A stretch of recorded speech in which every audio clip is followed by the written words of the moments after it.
किसी भी प्रकार की समस्या के इलाज में होम्योपैथ उपचार काफी असरदार साबित होता है। इसकी वजह है कि होम्योपैथ में किसी भी शारीरिक समस्या का इलाज जड़ से किया जाता है, ताकि वो शारीरिक समस्या या बीमारी फिर से ना हो। होम्योपैथी इलाज में असर भले ही धीरे धीरे होता है, लेकिन इसके कोई साइड इफेक्ट नहीं होते हैं। हालांकि होम्योपैथी इलाज के दौरान शुरुआत में मरीज को अधिक कष्ट हो सकता है।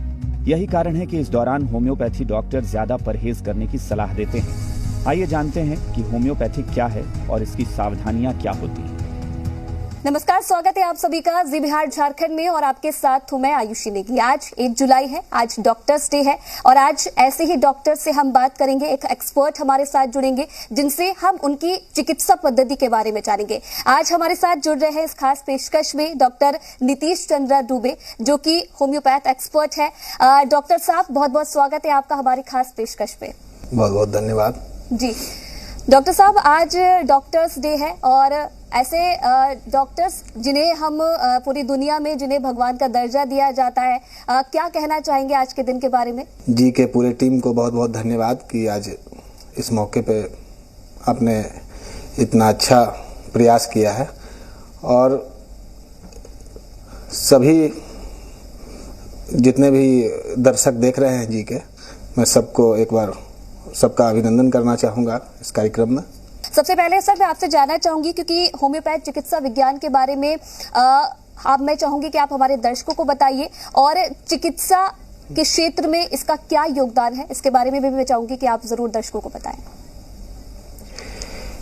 देखिए, होम्योपैथी भारत का अध्यात्म है और जर्मन का विज्ञान है। ये पूर्णतः जब आप इसको गहराई से इसका अध्ययन करेंगे तो ये भारत का जो आध्यात्मिक चिकित्सा पद्धति है उसी का जर्मन वैज्ञानिक रूप है और पूरे दुनिया में एलोपैथी के बाद दूसरे नंबर पर सबसे ज़्यादा उपयोग में लाई जाने वाली ये चिकित्सा पद्धति है जी। और पूरी दुनिया ने इस बात को माना है कि इस चिकित्सा पद्धति में कोई साइड इफेक्ट नहीं होता। आज के समय में क्या है कि जितने भी रोगी हैं उसमें दवाओं के अत्यधिक सेवन के चलते भी बहुत सारी बीमारियां लोगों में देखने के लिए मिली है जी। और ऐसा जो अभी माहौल है, इसमें दवाओं के दुरुपयोग के कारण जो लोग पीड़ित हो रहे हैं, उससे बचने के लिए होम्योपैथी बहुत ही कारगर है और चूंकि इसमें साइड इफेक्ट नगण्य होता है और रोग का जड़ मूल से इसमें इलाज होता है। बिल्कुल डॉक्टर नीतीश, और कहीं ना कहीं अगर होम्योपैथी पद्धति की हम बात करते हैं तो अपने आप में ही काफी पुरानी पद्धति है, काफी कारगर पद्धति ये मानी जाती है और इससे जुड़े हुए आप हैं। अगर इससे रिलेटेड सवाल मैं आपसे पूछूं, क्योंकि कई लोगों के मन में कई तरह की भ्रांतियां भी इसे लेकर है, क्योंकि जो लोग इससे इलाज कराते हैं उनका ये मानना है कि जिस इलाज को वो करवाते हैं पहले वो इलाज बढ़ता है, पहले वो चीज जो भी बीमारी है वो पहले ज्यादा से ज्यादा बढ़ती है और उसके बाद धीरे धीरे ये सही होती है। मैं ये चाहूंगी कि आप हमारे दर्शकों को भी बताइए कि क्या ये सिर्फ एक मिथ है, क्या ये सिर्फ एक भ्रांति है या सच में ऐसा होता है? आप इसके बारे में क्या सोचते हैं? पूरी तरह से ऐसी ये भ्रांति है। दुनिया में कोई भी जो चिकित्सा पद्धति है उसका एकमात्र जो लक्ष्य है वो है रोगी को स्वस्थ करना।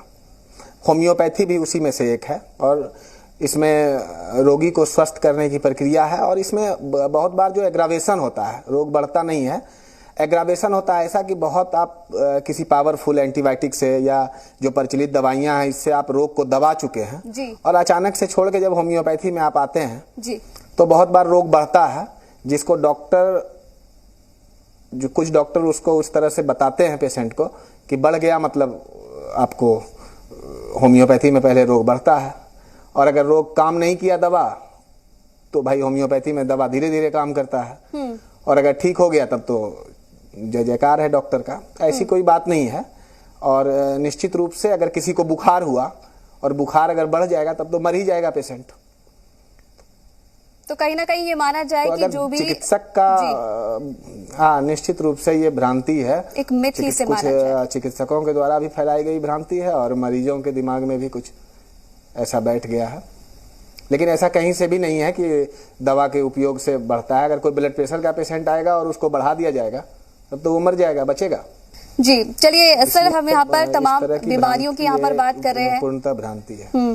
तमाम बीमारियों की हम यहाँ पर बात कर रहे हैं और इस बीच कोरोना की बात ना हो ये तो हो ही नहीं सकता, क्योंकि अगर हम पिछले एक दौर की हम बात करें, पिछले 1.5 से 2 साल का समय बीत गया है कोरोना काल में, लोग कोरोना से जूझ रहे हैं, पूरी दुनिया कोरोना से जूझ रही है। होम्योपैथी पद्धति अपने आप में ही काफी पुरानी पद्धति है, अपने आप में ही काफी इसका महत्व है, लेकिन अब जैसे कि हम कोरोना के बारे में ही यहाँ पर बात कर रहे हैं तो इसके नए इसका असर देखने को मिल रहा है। जैसे पहले पहली लहर आई, अब दूसरी लहर आई, अब तीसरा अब इसका देखने को मिल रहा है कि कई तरह के वेरिएंट्स भी इसके सामने आ रहे हैं। क्या माना जाए, क्योंकि जितनी पुरानी होम्योपैथी पद्धति है, क्या ये माना जाए कि इसमें भी, होम्योपैथी पद्धति में भी ऐसी जो संक्रमण है, ऐसी जो बीमारी है, उसके इलाज के लिए होम्योपैथी पद्धति भी कारगर है? ये कितना सही है?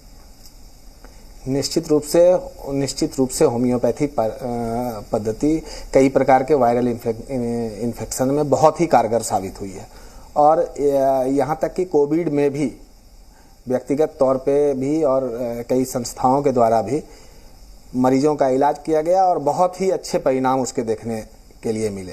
बिल्कुल सर, कोविड की बात हम यहाँ पर कर रहे हैं। चलिए, एक तरफ तो देश कहीं ना कहीं अब इस पूरी स्थिति से सुधार ला ही रहा है, कहीं ना कहीं जो केसेस है वो अब कम हो ही रहे हैं, लेकिन दूसरी तरफ एक और चीज अब लोगों में देखने को मिल रही है। जो लोग कोरोना पॉजिटिव हो चुके हैं, अब उनमें पोस्ट कोविड सिम्टम्स दिख रहे हैं, कई तरह के सिम्टम्स, यानी कि कई लोगों को सिर दर्द की परेशानी हो रही है, कई लोगों को आंखों में परेशानी हो रही है, अलग अलग सिम्टम्स नजर आ रहे हैं, यानी कि एक ही सिम्टम किसी एक व्यक्ति में नहीं आ रहे हैं। तो क्या होम्योपैथी पद्धति में भी इसके लिए किसी प्रकार का इलाज संभव है, और अगर है तो क्या जानकारी इसके बारे में दर्शकों को देना चाहेंगे? किसी भी प्रकार के रोग के दब जाने के बाद जो बीमारियां उत्पन्न होती है, उसके इलाज में होम्योपैथी दुनिया की सर्वश्रेष्ठ चिकित्सा पद्धति है। और दवाओं के जो अभी पोस्ट कोविड में जो ज़्यादा से ज़्यादा चीज़ें देखने के लिए मिल रही हैं, वो दवाओं के अत्यधिक दुरुपयोग से आई समस्याएं हैं। चलिए सर, आगे बढ़ते हैं। दिल की बीमारी की अगर हम बात करें या फिर नस से रिलेटेड कोई भी प्रॉब्लम हो, कई समस्याएं लोगों की होती हैं। क्या किस प्रकार से जो होम्योपैथी पद्धति है इन सब के इलाज के लिए कारगर साबित हो सकती है? चाहे हम दिल की बीमारी की बात करें या फिर किसी को अगर नस की प्रॉब्लम हो, तो उसके लिए कैसे होम्योपैथी पद्धति कारगर इसके लिए साबित हो सकती है? देखिए, होम्योपैथी दवाओं का जो चुनाव है वो हमेशा लक्षण के आधार पर होता है। अगर एक ही नस के बीमारी के लिए अगर एक घर के 4 मरीज हैं, तो चारों को अलग अलग दवा का चुनाव होगा। वो रोग की स्थिति, रोगी की स्थिति, रोगी का जो फिजिकल कंडीशन है, उसके हिसाब से हम लोग दवाओं का चुनाव करते हैं। और नस की बीमारियों में तो होम्योपैथी बहुत ही कारगर साबित हुई है। कई ऐसे मरीज देखने को मिले हैं। जैसे कि आप बोल रहे हैं कि सरकार इसकी तरफ ध्यान दे, क्योंकि अभी ध्यान नहीं दिया जा रहा है, चाहे वो डॉक्टर्स हैं होम्योपैथी के, चाहे स्टूडेंट्स हैं, उन पर इतना ध्यान नहीं दिया जाता है। अभी की अगर मैं बात करूं, अगर फिलहाल स्थिति क्या कुछ है होम्योपैथी पद्धति की हमारे देश में, क्योंकि काफी जानी मानी ये पद्धति है, कई सालों से ये चली आ रही है, अभी की स्थिति क्या है? अभी की स्थिति बहुत ही, अगर सरकारी चिकित्सा व्यवस्था को छोड़ के प्राइवेट पे बात करें, निजी चिकित्सक जो है, निजी चिकित्सा में होम्योपैथी ने एक जो हाल के वर्षों में बहुत ही विश्वसनीयता हासिल की है लोगों के बीच जी। और आप जब इसका ग्रोथ रेट देखेंगे तो वो एक जादुई ग्रोथ रेट है, और हर साल इसके प्रति जो विश्वास करने वाले लोग हैं उनकी संख्या बढ़ते जा रही है जी। और पूरे दुनिया में भारत में सबसे ज्यादा अभी होम्योपैथी खाने वाले लोग हैं। जैसे दूसरी पद्धतियों की ओर पहले वो जाते हैं, पहले एलोपैथी की दवा वो ले लेते हैं, अगर किसी बीमारी से कोई ग्रसित है तो पहले एलोपैथी की तरफ वो जाता है, अगर उससे उसे किसी प्रकार का यहाँ पर संतुष्टि नहीं मिल रही है या फिर वो सही नहीं हो रहा है तो फिर वो आयुर्वेदिक की तरफ जाता है, लास्ट में अगर उसके पास कोई ऑप्शन नहीं रहता है तो वो फिर होम्योपैथी की तरफ जाता है। तो क्या यहाँ पर आप लोगों को बताना चाहेंगे कि इन सब चीजों को छोड़कर अगर आप होम्योपैथी की तरफ पहले आते हैं तो आपको उस बीमारी का इलाज संभव मिलेगा और उस बीमारी से आप बिल्कुल सही हो सकेंगे? इसके लिए आप लोगों को क्या कहना चाहेंगे? अगर कहीं भी किसी चिकित्सक से कोई मरीज नहीं ठीक होता है तो वो चिकित्सक की व्यक्तिगत असफलता है। अगर किसी एलोपैथी डॉक्टर का कोई डॉक्टर अगर किसी मरीज को नहीं ठीक कर पाता है तो ये एलोपैथी की असफलता नहीं है, ये उस चिकित्सक की असफलता है। या अगर मेरे पास कोई मरीज आया और मैं उसको ठीक नहीं कर पाया तो ये होम्योपैथी की असफलता नहीं है, ये मेरी व्यक्तिगत असफलता है। क्योंकि कोई भी जो चिकित्सा पद्धति है वो एक विशाल समुद्र है, और अगर हमसे मरीज किसी चिकित्सक से ठीक नहीं हो पाया तो हम लोगों को ये समझना चाहिए कि इस चिकित्सक ने हमें ठीक नहीं कर पाया। ये समझना बिल्कुल गलत होगा कि इस चिकित्सा पद्धति में मैं ठीक नहीं हो पाया। चलिए आगे बढ़ते हैं सर। अगर हम बात करें बदलाव की, तो एक तरफ हम लगातार बदलाव चाहते हैं हमारी जिंदगी में, और जिंदगी में बदलाव के साथ साथ हम उतने ही व्यस्त हो रहे हैं। चाहे मैं आम लोगों की बात करूं या फिर अब खुद की ही हम लोग बात करें तो काफी ज्यादा व्यस्त हम लोग रहते हैं। समय खुद के लिए नहीं मिल पाता है, खुद के स्वास्थ्य के लिए समय नहीं मिल पाता है, जिसके कारण आए दिन हमें कई तरह की परेशानी होती है। और सबसे ज्यादा परेशानी तो आजकल लोगों को थकान की होती है रोजाना, क्योंकि इतनी व्यस्त जिंदगी हो गई है कि थकान से रिलेटेड प्रॉब्लम तो हर व्यक्ति को आजकल होती है। तो इसके लिए होम्योपैथी चिकित्सा में क्या कुछ सुविधाएं हैं और होम्योपैथी चिकित्सा कितनी उपयोगी इन सब चीजों में है? देखिए, अभी जो थकान की बात आप कर रही हैं, इसमें आमतौर पे ये पूरी तरह से लाइफ स्टाइल डिजीज है, मतलब जीवन शैली के कारण होने वाले रोग। और जीवन शैली के कारण होने वाले रोगों में सबसे पहले हमें ध्यान देना होगा कि हमें अपने जीवन शैली में बहुत सुधार लाना होगा, क्योंकि दवा आपको सिर्फ मदद कर सकता है किसी चीज से उबरने में। आपको सुबह में टहलना अनिवार्य कर देना चाहिए, और सूर्योदय और सूर्यास्त के बीच में नहीं सोना चाहिए। इसके सोने से भी नकारात्मक ऊर्जा का संचार होता है, और कहीं ना कहीं से एक थकान का वो भी कारण है। और इसके अलावा अगर होम्योपैथी की बात करें तो होम्योपैथी में तो ऐसे लक्षण पे आधारित दवाइयों को हम लोग तवज्जो ज़्यादा देते हैं, लेकिन फिर भी आप अल्फा क्यू और एवेना क्यू होम्योपैथी की दवाई है, आप इसके उपयोग से बहुत जादुई लाभ पा सकते हैं नज़दीक के किसी चिकित्सक से मिलकर। जी बिल्कुल डॉक्टर नीतीश, ये तो थी बड़ों की बात, लेकिन आमतौर पर अब बच्चे भी ऐसी ही जो चीजें हैं, ऐसी बीमारी है, उनका शिकार होने लग गए हैं। बच्चों की भी दिनचर्या जो है वो काफी व्यस्त होने लग गई है। चलिए, हालांकि आजकल कोरोना का काल जब चल रहा है तो अमूमन घरों पर बच्चे रह रहे हैं, बाहर उन्हें जाने का मौका नहीं मिल रहा है। लेकिन अगर दूसरी तरफ अब हम उनके रोजाना जो पिछली बार उनका दिनचर्या रहा था, जो कि आमतौर पर रहता है कि स्कूल जाना, फिर वापस घर लौटना, तो ट्यूशन पर सारा ध्यान जाता है, बच्चे थक जाते हैं बहुत जल्दी। कहीं ना कहीं जो पेरेंट्स हैं उनकी दिनचर्या भी ऐसी है कि वो बच्चों पर ज्यादा ध्यान नहीं दे पाते हैं। तो इसके लिए आजकल क्या कुछ करना चाहिए पेरेंट्स को, और बच्चों को भी स्पेशली क्या कुछ आप राय यहाँ पर देना चाहेंगे, सलाह क्या देना चाहेंगे कि उन्हें भी किन किन चीजों का, छोटी छोटी चीजों का ध्यान रखना चाहिए? सबसे पहले तो बच्चों को भी बच्चों का जो पहले जो शारीरिक ऊर्जा का जो खपत होता था बच्चों का, और मानसिक रूप से जो बच्चे जितने तनाव में हैं, दोनों का संतुलन होना चाहिए। अब बच्चे आज के समय में क्या है कि स्कूल से आए, ट्यूशन से आया, फिर उसको शारीरिक रूप से परिश्रम नहीं कर पाते हैं, फिजिकल एक्टिविटी बहुत कम हो गई है। इसके कारण बहुत सारी बीमारियां बच्चों में देखने के लिए मिल रही हैं, खास करके एलर्जी अभी सबसे ज़्यादा बच्चों को बच्चों में देखने के लिए मिलती है। उसका एकमात्र एलर्जी का मतलब सीधे तौर पर आप समझ सकते हैं कि इम्यून सिस्टम का कमज़ोर होना। अगर हजारों लोग अभी सड़क पे घूम रहे हैं और उसमें से किसी एक को लू लग गया, तो समझिए कि उसको धूप से एलर्जी है। और अगर अभी हजारों लोग बारिश में भीग रहे हैं तो सबको तो सर्दी नहीं होगा, किसी एक को सर्दी होगा या 5 को सर्दी होगा, तो उसको बारिश से एलर्जी हुआ। अगर आप ठीक से गौर से देखेंगे तो 30 से 40% जो समस्या है वो एलर्जी ही है एक तरह का। किसी को ठंड से एलर्जी है, किसी को धूप से एलर्जी है, किसी को बारिश से एलर्जी है। और अभी जो देखने के लिए मिला हाल के दिनों में, बच्चे एलर्जी से बहुत ग्रसित हो रहे हैं। या तो हाथ में रैशेज की समस्या हो, छींक की समस्या हो, उसका एकमात्र कारण है फिजिकल एक्टिविटी का कम होना। तो गार्जियन को ये चाहिए कि जिस तरह से बच्चे के मानसिक विकास पर ध्यान दिया जाता है, या उसको जिस तरह का मानसिक लोड होता है किताबों के साथ, उस तरह से शारीरिक भी उसका एक दिनचर्या हो कि फिजिकल एक्टिविटी पर भी उतना ही ध्यान दिया जाए, तो निश्चित रूप से दवाओं की जरूरत कम से कम पड़ेगी और बच्चे स्वस्थ होंगे। खास तौर पर इस वक्त आप क्या एडवाइस देना चाहेंगे, क्योंकि कोरोना काल एक तरफ चल रहा है और सबसे ज्यादा ध्यान बच्चों पर है, क्योंकि वैक्सीन अभी तक बच्चों को नहीं लग पाई है, वैक्सीन उनके लिए नहीं बन पाई है, और आमतौर पर बच्चे घरों में ही हैं। कहीं ना कहीं एक चिड़चिड़ापन बच्चों के अंदर आ गया है, इतना बाहर जो भी एक्टिविटीज होती है, खेल कूद होता है, वो नहीं कर पा रहे हैं। तो इस दौर में कैसे बच्चों को, जो पेरेंट्स हैं, वो स्वस्थ रख सकते हैं, कैसे उनके स्वास्थ्य पर ध्यान दे सकते हैं, इसके लिए क्या राय देना चाहेंगे सर? घर में भी बैठ के सबसे पहले इसको ध्यान रखना होगा कि फिजिकल एक्टिविटी तो घर में भी किया जा सकता है और उसको करना चाहिए। बच्चों के साथ ज़्यादा से ज़्यादा समय दें, मोबाइल और टीवी का एक सीमित समय रखें कि उस पर ध्यान दें और फिजिकल एक्टिविटी सबसे पहले बढ़ाया जाए। आंवला जैसे चीज़ों को उपयोग में लाया जाए और ज़रूरत पड़ने पे ही दवाओं का उपयोग हो। दुनिया की कोई भी जो दवा है, दवा का उपयोग हमेशा, दवा का मतलब ही होता है कि जब आपको आवश्यकता हो या आप किसी कष्ट में हो तभी दवा का उपयोग करना चाहिए। रोग प्रतिरोधक क्षमता को बढ़ाने के लिए सबसे पहले फिजिकल एक्टिविटी को बढ़ाएं, पानी खूब पिएं और मेरे ख्याल से तो दवा से बचना चाहिए और फिजिकल एक्टिविटी पे ध्यान देना चाहिए गार्जियन को।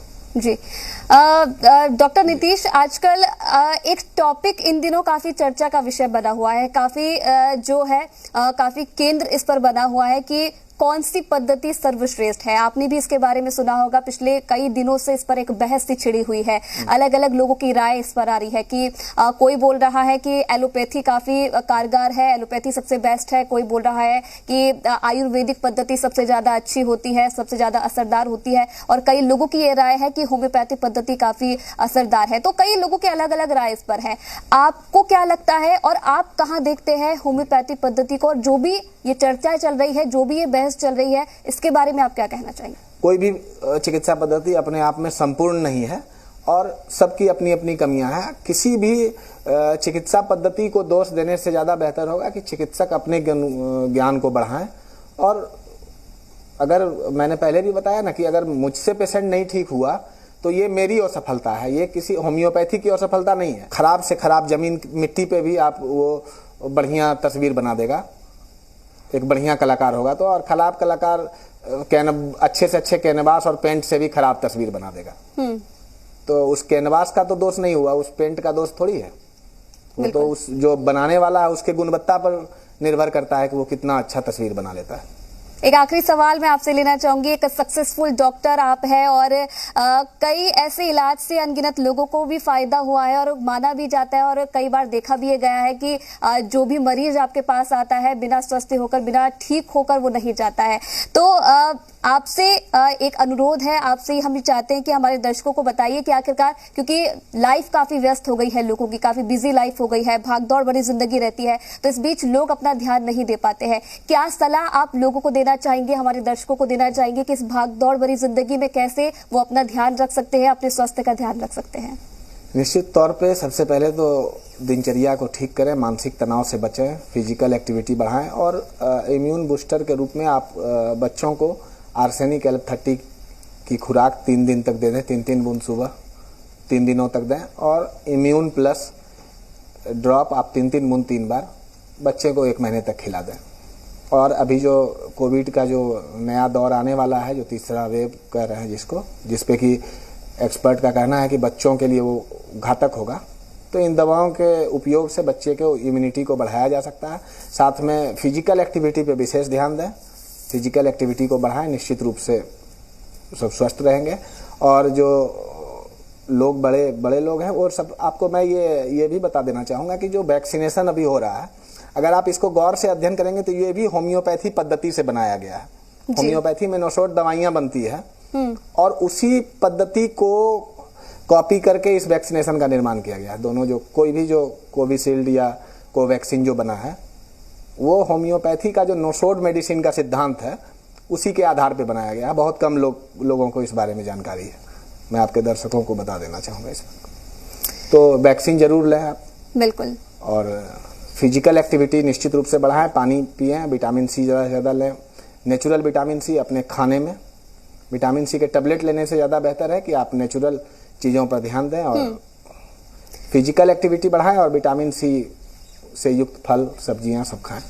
चलिए, बिल्कुल, बहुत बहुत धन्यवाद डॉक्टर नीतीश चंद्र दुबे अपना समय हमें देने के लिए और जो भी तमाम जानकारी आपने हमारे दर्शकों के साथ साझा की उसे साझा करने के लिए आपका बहुत बहुत धन्यवाद, हमारे साथ हमारी इस खास पेशकश में जुड़ने के लिए। तो चलिए, फिलहाल हमारी आज की खास पेशकश में इतना ही। मुझे दीजिए इजाजत, नमस्कार।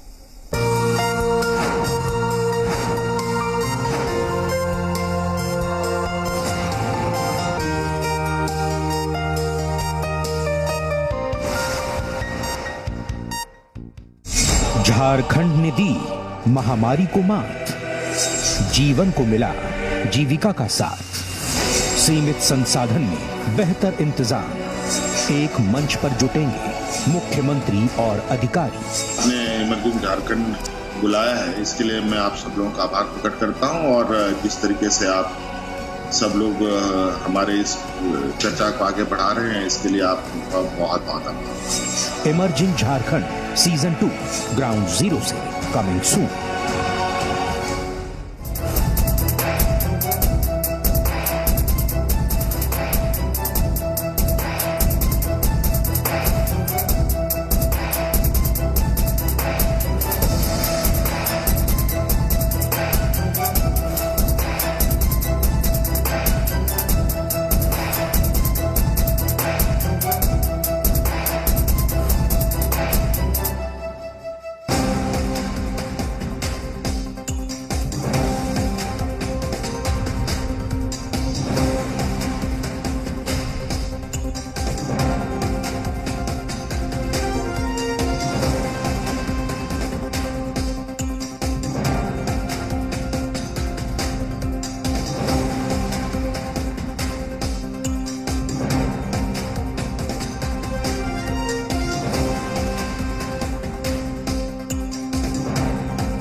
प्रायोजक आपके पीसी में कौन रहता है, वायरस या क्विक हील। पेट सफा आयुर्वेदिक चूर्ण, पेट सफा हर रोग दफा। हर हिंदुस्तानी की शान ARB बेयरिंग्स, जोड़े सारा हिंदुस्तान। और आयुर्वेदिक मुल्तानी पचमीना सिरप, पचमीना पाचन एक्सपर्ट।